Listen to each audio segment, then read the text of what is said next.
1985년, 6년, 7년 이때 행림출판사에서 한국 우수추리 단편 모음집을 해마다 연이어 펴냅니다. 1편과 2편에서 제가 재밌었던 책들 이미 소개를 해 드렸죠. 드디어 3편을 빌려왔는데요. 요게 또 대출 기간이 아주 짧습니다. 제가 다니는 도서관에는 이 책이 없어서 연계 서비스로 빌려온 건데요. 그래서 당분간은 이 한국 우수추리 단편 모음집에 실린 작품들만 소개해 드리려고 합니다. 네, 첫 번째 작품은요. 전에도 소개해 드린 적 있는 김남 작가인데요. 동아일보 신춘문예로 등단했어요. 굉장히 문체가 탄탄하고요. 그리고 이 작품이 나오던 80년대 당시 87년 수사반장 기독교 방송의 대하 다큐멘터리 드라마를 집필 중이셨었습니다. MBC 수사반장의 작가였었다 하면 두말할 필요가 없겠죠. 믿고 들어봐 주십시오.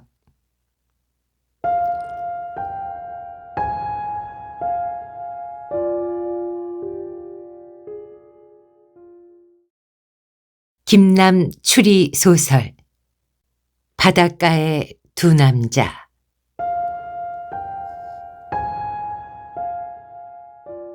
죽어버리자. 사나이 강삼수가 그렇게 결정한 것은 그의 나이 33세 때였다. 그는 노총각이었고 가족이 없었다. 고아원 출신은 아니었지만 연로하신 어머니가 별세해버린 후 그는 언제나 천의 고아의 심정으로 세상을 살아왔다. 뭘 해도 되질 않아. 그것이 강삼수의 지난 인생의 결론이었다. 무엇보다도 그는 배운 게 없었기 때문에 아는 것이 없었다. 물려받은 재산도 없었기 때문에 언제나 가난에 허덕이고 있었다. 배운 것도 없고 돈도 없는 주제에 깡다구 같은 것도 없었기 때문에 어디 가든 그는 천덕꾸러기였다. 2년간 다닌 일터에서 1년째 그는 월급을 못 받았다. 그럼 그만두면 되지. 월급도 못 받고 1년씩이나 뭐하러 다니느냐고 사람들은 속절없이 그러겠지만 한 푼도 못 받고 그만둔다는 게 너무 억울해서 받아가지고 나가야지 하다가 1년이 되었을 때 사장은 부도수표를 떼다가 구속되고 말았다. 속았다. 이렇게 외친 그는 사무실에서 비품인 텔레비전 한 대를 집으로 가지고 왔다. 너무 억울해서 그거라도 챙기자 한 것이었지만 절도법은 그에게 인정사정 없었다. 이유 여하를 막론하고 그는 사무실 무단 침입과 절도죄를 저질렀다는 것이었다. 징역 6개월. 그것이 그의 어두운 인생으로의 시작이었다. 그 후 출감해서 5년 사이에 그는 각각 징역 6개월, 징역 1년, 징역 9개월. 그래서 삽시간에 전과 사범이 되었다. 여리고 우유부단한 성격을 갖고 있을 망정 누구 못지않게 착하고 우직했던 강삼수는 절망한다. 지나온 날들이 너무 억울하고 슬퍼서 술집 주전자를 한 번 집어 던졌을 뿐인데 그는 기물 파괴와 무전 취식으로 6개월을 선고받았고 밤거리에서 버스를 새치기 하는 취객과 옥신각신하다가 멱살을 붙잡았을 뿐인데 취객이 넘어져 머리를 다치는 바람에 폭력 행위로 1년을 선고받았다. 누누이 그의 변명을 듣고 난 경찰은 그의 꼬리표처럼 따라다니는 전과 때문에 변명의 여지가 없노라고 거두절미하는 것이었다. 되는 일은 아무것도 없었으며 공사장 따위를 굴러다니고 교도소에 갈 공포에 젖어 눈치 보기 바쁘고 겨우 일해서 풀칠밖에 할 수 없다고 판단한 강삼수가 죽기로 결심한 것은 남자들 그 나이에 누구나 겪을 수 있는 시시한 여자 문제 때문이었다. 그는 자신이 드나드는 설렁탕집 종업원 옥자에게 연심을 품고 1년간 온갖 정성을 다 바쳤지만 인근에서 벌어진 어떤 사건 때문에 파출소 순경이 한번 다녀간 뒤로 강삼수의 전과 사범 경력이 발각되고 말았다. 그러고 나서부터 옥자가 사뭇 미친 개 쳐다보는 식으로 그를 피하는 바람에 그는 어느 날 밤 옥자가 자는 방으로 침입했다. 구석진 방에서 옥자가 혼자 잔다는 걸 알고 밤 1시 넘어 그는 살그머니 그 방으로 접근을 했다. 들어가서 어쩌자는 게 아니었고 다만 밖으로 불러내서 어디까지나 사나이 순정을 호소해 볼 심산이었다. 그러나 그는 절망하고 만다. 그 방에는 이미 다른 남자가 들어가 있었다. 음성을 들어보니 늙은 식당 주인 남자였다. 얼떨결에 방문을 열어젖힌 순간 그는 못 볼 것을 보고 말았다. 벌거벗은 흉측한 주인 남자가 쥐처럼 째진 눈을 번뜩거린 채 막 일어서는 시선과 딱 마주쳐버린 것이었다. 야, 이 도적놈아! 쳐다보던 두 사람은 어느 누가 먼저랄 것도 없이 서로 소리쳤다. 두 사람은 서로 멱살을 잡고 후려갈기고 늙은 주인 남자는 거품을 물고 그 자리에 쓰러졌다. 여기저기서 달려오는 사람들, 비명소리들. 죽었다. 퍼뜩 그런 예감을 느끼며 강삼수는 뛰고 뛰었다. 뒤로 쿵 나가 쓰러지며 거품을 뿜어내던 주인 남자. 틀림없이 그는 죽었을 것이다. 그렇게 되면 강삼수는 꼼짝없이 살인범이 되는 것이다. 죽자. 무작정 돈을 털어 부산행 새벽 열차를 타고 가면서 강삼수는 다짐한다. 이제 그가 해야 할 일이라고는 오직 그것밖에 없었던 것이다. 부산에 내려 그는 변두리 농약집에서 사람과 가축이 손을 대지 않도록 신신당부와 주의를 받으면서 농약 한 병을 샀다. 그리고 마지막 돈으로 소주를 한 병 샀다. 섞어서 칵테일을 만들어서 단숨에 마셔버릴 생각이었다. 그는 영도섬 기슭산으로 인적이 드문 곳을 찾아 올라갔다. 바다가 그렇게 발 아래서 철썩이고 있었지만 이미 그 바다는 아무런 감회도 없는 먹통 같은 물구덩이로만 보이는 것이었다. 어느 곳을 골라 잡을까? 결심은 확고부동했기 때문에 그는 좀 더 편안하고 사람들 눈에 띄지 않을 장소를 고르느라고 한참 여기저기를 헤맸다. 아니, 저게 뭐지? 이리저리 기슭을 더듬던 그는 순간 걸음을 멈춘다. 펑퍼짐한 바위 위에 축 늘어져 있는 사람이 보였기 때문이었다. 죽었군. 그는 대뜸 알아차린다. 다시 눈여겨보니 빈 술병과 종이봉지도 그 곁에 흐트러져 있는 것이었다. 죽으려는 자의 눈에 죽은 자가 보다 빨리 감지된 탓일까? 그는 자기가 죽으려던 예정을 깡그리 잃어버린 채 인근 파출소로 뛰었다. 산기슭에 사람이 죽어 있는데요. 경관 한 사람이 귀찮은 표정을 지으며 뒤쫓아왔다. 두 사람은 숨을 헉헉거리며 그 장소로 올라왔다. 보세요. 저기 바위 위에. 경관은 현장을 망가뜨리지 않기 위해 강삼수를 접근하지 못하게 제지한 다음 조심스레 바위 옆으로 다가간다. 그리곤 한참을 굽어보더니 돌연 소리를 지른다. 이보시오! 그러더니 냅다 주먹으로 바위 위의 사내 다리를 내리질렀다. 그 서슬에 사내가 꿈틀하더니 부시시 몸을 일으킨다. 아, 이런 술 냄새. 아, 이봐요. 뭐 하는 거예요, 여기서? 뱀처럼 눈이 날카로운 그 사내는 험악하게 입맛을 다시더니 한 잔 먹고 잠 좀 자고 있었는데 그게 뭐 잘못이오? 경관은 할 말이 없어지자 강삼수를 보고 눈을 부라린다. 아, 이 양반이 멀쩡히 살아있는 사람을 죽었다고 신고를 해. 내 참. 경관이 혀를 차고 내려가 버린 후 강삼수는 사내에게 극구 사죄를 했다. 사내는 말없이 파고들 듯 강삼수를 흘겨보더니 그 호주머니 속에 뭐가 있어? 불룩한 삼수의 안주머니를 가리켰다. 아, 예, 술인데요. 강삼수는 잽싸게 소주병을 꺼내놓으면서 농약병까지 한꺼번에 빠뜨리고 만다. 사내는 농약병을 먼저 집어들고 그리고 강삼수의 행색과 동정을 찬찬히 쳐다본다. 그리고 피식 웃었다. 야, 이 자식아, 너 이거 먹으려고 왔구나. 어물어물하고 있는 사이에 그는 칼을 들이박듯 날카롭게 소리를 쳤다. 이리 와! 먹고 싶으면 먹어라, 이 자식아. 머저리 같은 놈 새끼.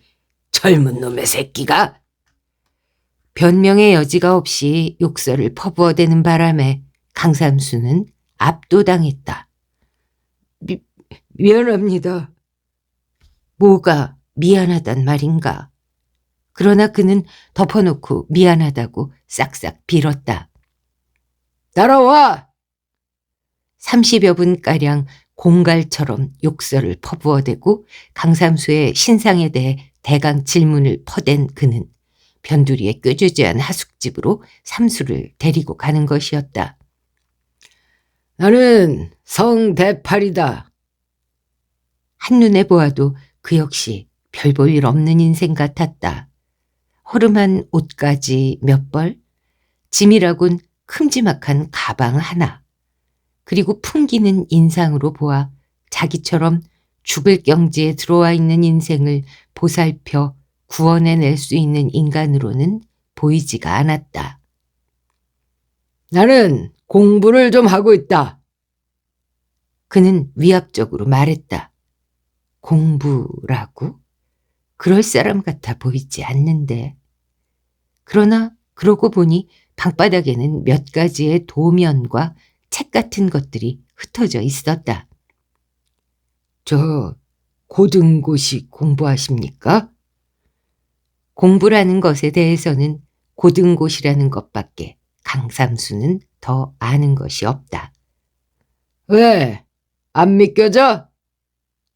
아니, 이 자식아! 세상 공부가 고등고시뿐이냐? 사실 그러고 보니 또 그렇다. 강삼수는 자기는 도대체 공부 따위는 해본 일이 없었기 때문에 좌우간 책을 보고 있다는 그 한 가지만으로도 이 성대팔이라는 사내가 그럴듯하게 보였다. 야, 인마! 그는 입만 벌어지면 자동적으로 임마라거나 자식아 따위의 욕설을 쏟아냈지만 강삼수는 기묘하게도 그것이 별로 기분 나쁘지 않은 것이었다. 너 갈 데가 없는 것 같으니까 당분간 여기 있어. 제가 뭐 도와드릴 일도 없을 텐데요. 이 자식아 있으라면 있어. 나가서 돼지려고 설치는 것보담냐 여기 있는 게 좋지 않은가 그 말이야. 너 오늘부터 내 비서야. 알겠지? 비서? 강삼수는 그날부터 무조건 성대팔의 비서가 되었다. 할 일이 이젠 그것밖에 없는 것이었지만 비서의 역할이라는 것은 실로 별 볼 일 없는 것이었다. 담배 사오기, 라면 끓이기, 방 청소하고 이불 개기.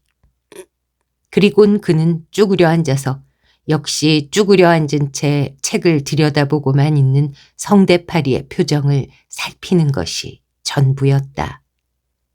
성대팔은 가끔 혼자 몇 시간쯤 나갔다가 들어왔다. 그리곤 얼굴에 활기가 넘쳤고 하지만 곧 다시 밤이 되듯 어두워지는 것이었다. 날카롭게 사람을 꿰뚫어 보기 잘하는 성대팔은 자기의 과거에 대해선 함구했지만 가끔씩 한숨을 쉬었고 무심히 강삼수를 살폈다. 너 내가 시키는 대로 할 수 있겠어? 밥하고 빨래하고 청소나 잔신부름을 거들고 있던 강삼수는 비서가 된 지 3일 만에 마침내 그런 제안을 받았다. 예, 시키기만 하세요. 강삼수는 대수롭지 않게 대답을 한다.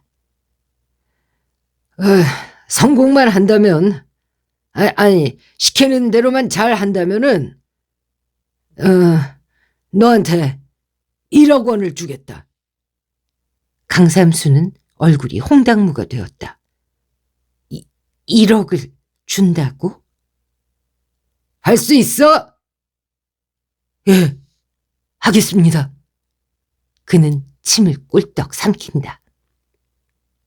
사실은 그 일을 위해서 나는 부산에 왔다. 그리고 평생을 함께할 동지를 찾고 있었단 말이다. 동지라거나 친구라는 어감에 낯설어 있는 강삼수는 자기보다도 훨씬 더 똑똑하고 영리하며 스케일이 큰 것 같은 성대팔에게 압도되었고 이젠 감격했다. 이 사람은 날 죽음에서 구해주었고 이젠 또 동지로 삼고 있는 것이다. 이를 악물고 무슨 일이라도 하자. 그것이 그의 심정이었다. 설마 사람을 죽이라고는 하지 않을 거다. 그런 일 빼놓고는 다 해야지. 강삼수는 이를 악물었다. 성대팔은 가방 속에서 보자기에 싸둔 것을 천천히 풀어냈다. 강삼수는 숨을 턱 들이마신다. 군대를 간 일이 없는 그에겐 처음 보는 무시무시한 권총이 그 안에서 굴러나왔다. 성대팔은 익숙하게 놀이쇠를 후퇴 전진시키고 탄창을 뽑아 2발의 실탄을 보여주었다.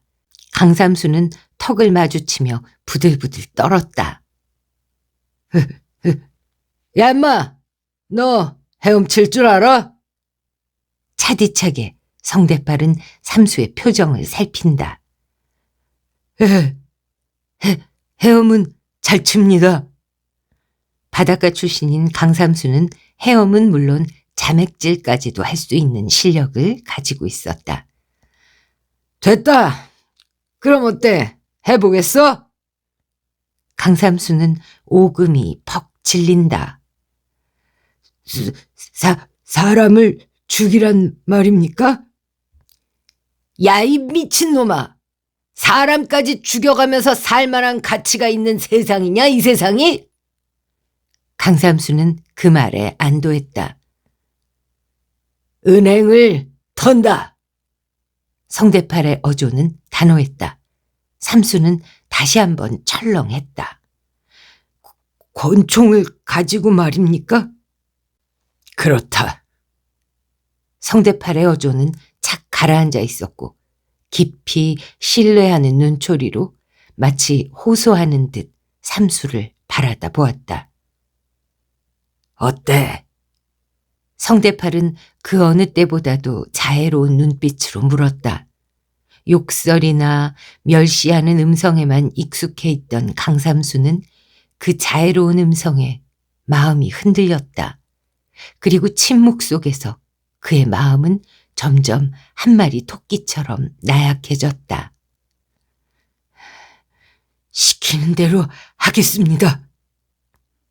고맙다. 이제부터 너의 인생을 책임지겠다. 강삼수는 눈물이 핑 돌았다. 이제까지 누가 이런 소리를 해주었단 말인가? 그는 감격한다. 그날 30분만 일을 하면 우리는 평생 돈 걱정하지 않아도 된다. 너나 나나 죽기를 각오했던 몸인데 이 일 하나 해낼 수 없다면은 우리는 진짜 죽어야지. 에? 두 사람은 희미하게 웃는다. 그 웃음 속에서 두 사람은 마치 애정 같은 것이 움트기 시작한다.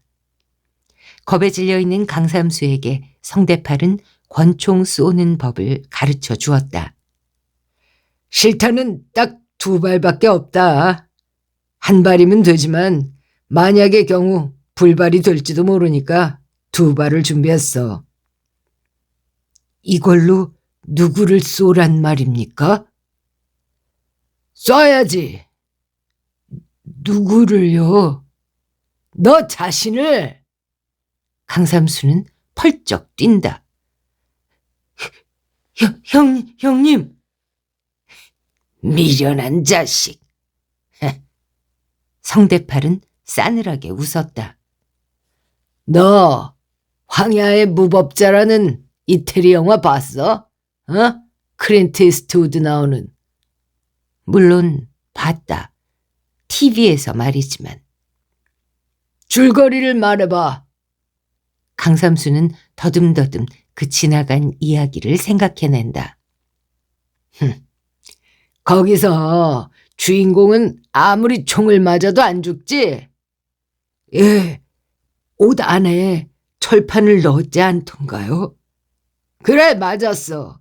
물론 철판을 몸에 차고 그 위로 옷을 입었으니까 먼 거리의 총알쯤은 맞아봤자지. 그런데 왜 그 영화 얘기를 갑자기 꺼내십니까? 너도 임마 그 자식하고 똑같이 하란 말이다. 자, 봐라. 성대팔은 구석지에서 신문지에 덮인 철판 하나를 끌어낸다. 그리고 그걸 강삼수의 목에 걸어주었다. 이미 목에 걸 수 있게끔 목걸이가 다 붙어있는 것이었다. 너는 클린트 이스트우드가 되라 그 말이야. 넌 이 위로 권총을 한 발 쏴야 해. 넌 사실 끄떡없지만 사람들은 네가 죽었다고 착각하도록 말이야. 강삼수는 침을 꿀떡 삼킨다. 철판은 두꺼워서 권총 아니라 M1 실탄을 맞아도 꿈쩍도 안 할 것 같았다. 그러니 강삼수 자기 생명에는 전혀 지장이 없을 것이다. 그런데 뭐하러 그런 짓을 해야 합니까? 성대팔은 자애로운 눈빛이 아니라 다시 위압하는 눈초리로 돌아간다. 나는 부산에 와서 한 은행을 몇 달간 지켜보고 있었어. 봐라. 그는 몇 장의 종이를 펼쳐놓았다. 거기에는 은행 정문 셔터가 내려지는 시간, 후문이 닫히는 시간, 그 시간에 은행 안에 들어있는 손님들의 숫자, 은행원의 숫자, 은행 앞을 지나는 사람들의 숫자, 지나가는 순찰차, 은행 경비원의 위치, 비상벨의 위치 등이 깨알같이 적혀 있다. 비로소 강삼수는 성대팔이 종이에 날마다 계산하는 것이 무언가를 알았다. 몇 달간 관찰 끝에 얻어낸 게 이 평균치다. 들어봐. 마치 상관에게 브리핑을 하듯 성대팔은 공손하게 그리고 소중하게 자기의 연구 결과를 발표하는 것이었다. 4시 정각에 셔터가 내려지는데 그 시간에 은행 안에는 직원 12명과 손님은 평균 10여 명이 있다. 무장하지 않은 경비원이 한 사람. 대강 현찰은 얼른 끌어모을 수 있는 게 3억쯤 돼 보인다.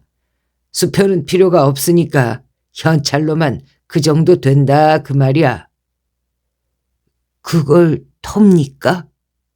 털어야지. 어떻게요? 네가 해야 한다.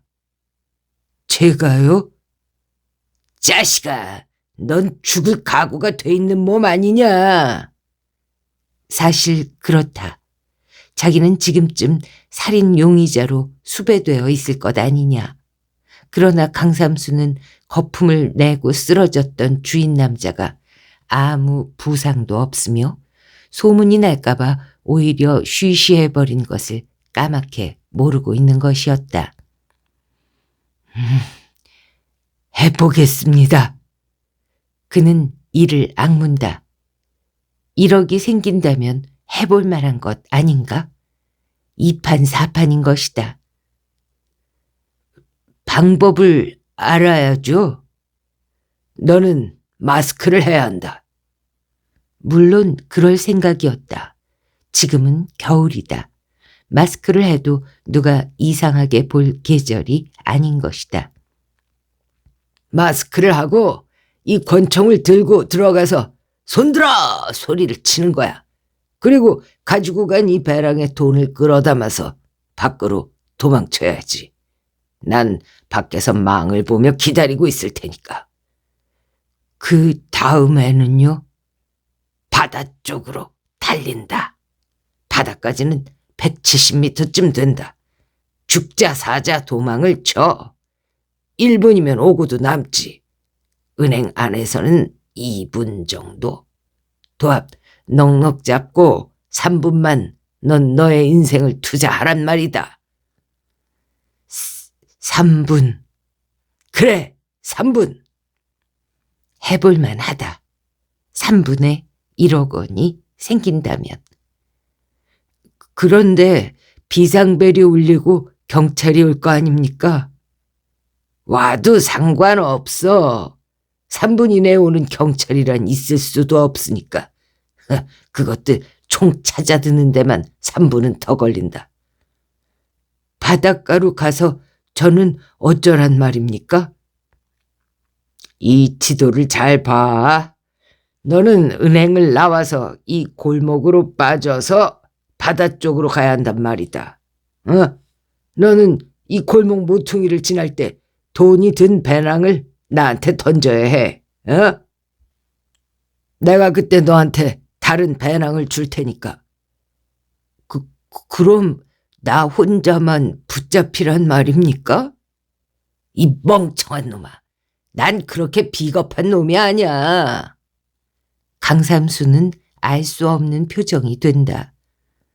그럼 그 다음에 저는 어떻게 됩니까?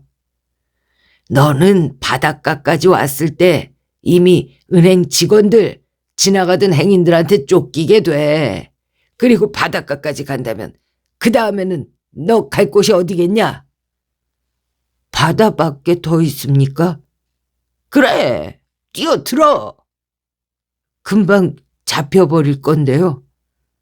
이 자식아, 너하고 바꿔치기 한 배낭 속에는 자그마한 잠수기구가 들어있어. 너는 물속으로 뛰어들기 전에 쫓아오는 무리들을 향해서 총을 한 발 발사해. 아무나 쏘란 말입니까? 아이, 공중으로 쏴, 이 밥통아. 그리고요, 너의 그때 심정은 어떤 게 될까? 비통한 심정이겠지? 예, 도망갈 곳은 없고 추격자들은 쫓아오고. 그럼 그 다음 할 일은 뭐냐? 들고 있던 그 권총으로 너 자신을 향해서 한 발 쏴버리란 말이야. 절망! 그러면서. 아, 이 철판 위에 말이죠? 물론이다. 이 철판 위에는 내일 돼지 피를 주머니째 넣어둘게. 그럼 피가 튀고 배어 나오겠지. 사람들은 네가 죽는 줄로 안단 말이야. 아, 그리고 다음에 바다로 뛰어든단 말이죠. 그래. 그쪽 수심은 10m가 넘어.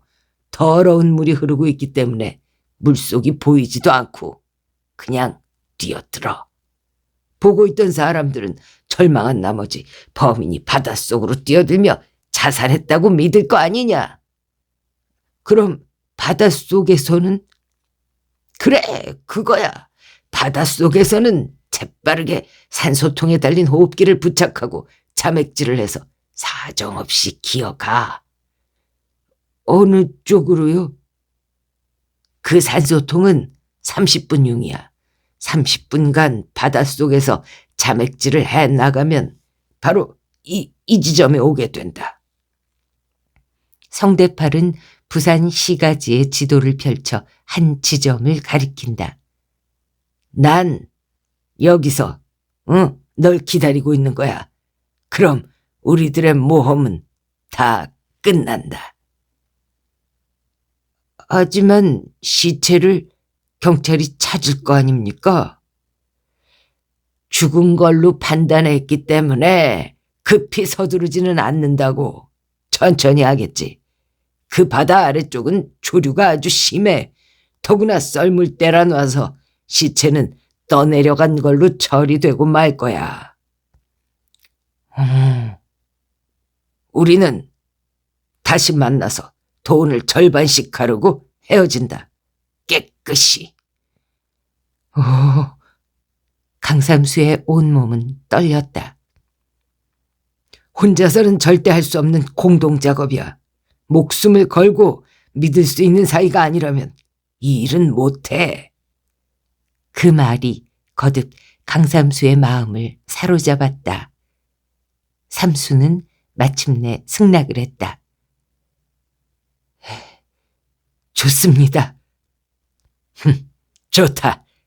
이틀간 예행 연습해보고 3일 후에 실행에 옮기자.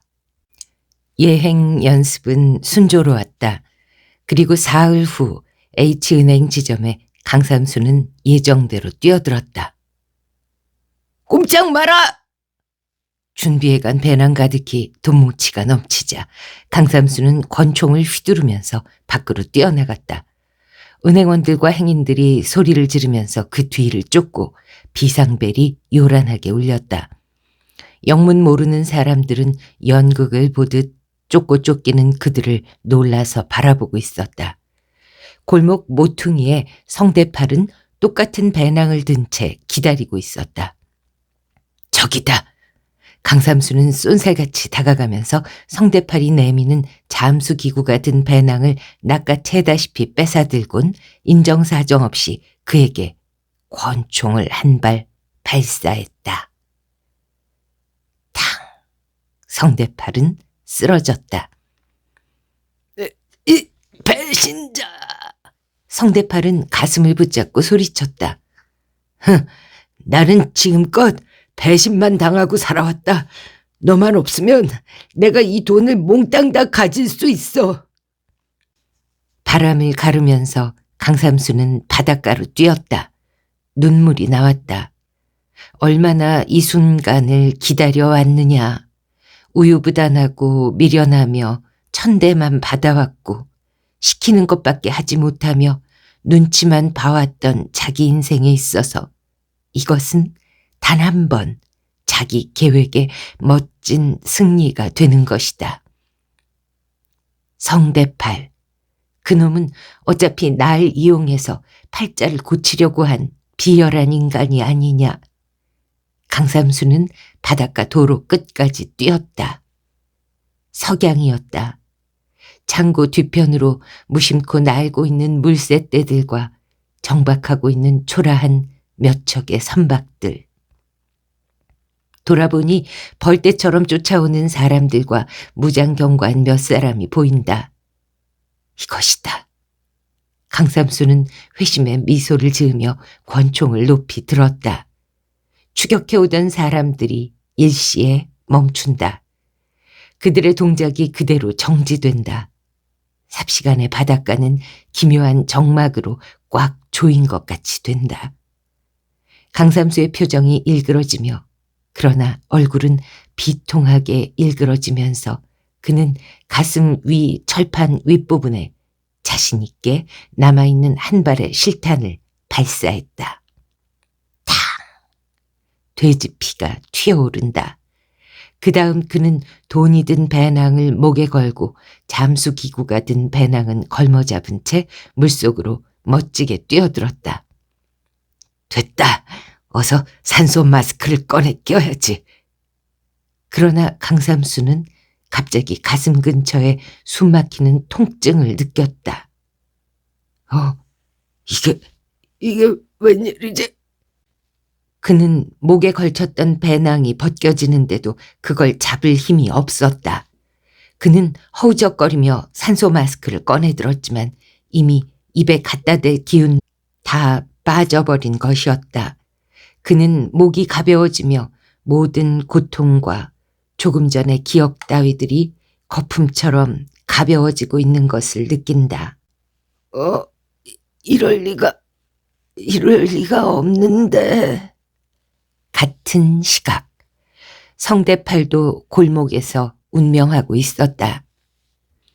사람들이 모두 바닷가로 몰려갔기 때문에 성대팔의 운명을 지켜보고 있는 것은 오직 건너편 창고 위에 앉아있는 갈매기 한 마리였다. 성대팔은 이를 악문다. 그러나 미소가 피어오르고 있었다. 바보 같은 놈. 그 철판은 썩은 철판 위에 페인트를 바른 거라 놔서 총을 쏘자마자 너는 죽게 돼 있어. 그런 바보 같은 놈한테 내가 당하다니. 그날 저녁 방송 뉴스는 한 은행 강도가 쫓기던 중 바닷가에서 자살, 시체가 인양되었으며 강도를 막아서던 용감한 시민 성대팔 씨가 범인이 발사한 권총에 맞아 역시 사망했다고 애석한 보도를 하고 있었다.